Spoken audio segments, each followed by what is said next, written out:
nagsangpit, gipatalinghugan mo ako.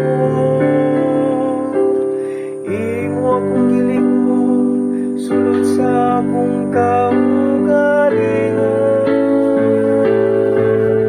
Ginoo, ang imong walay katapusan.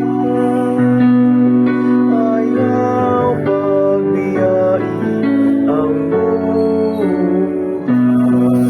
sa imong mga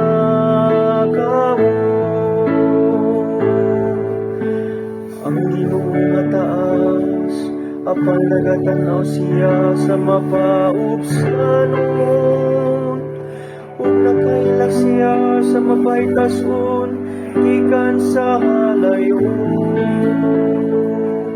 Ang imong kayo, Ginoo, nagalungtad sa kahangturan. Ayaw pagbiyay ang buhat sa imong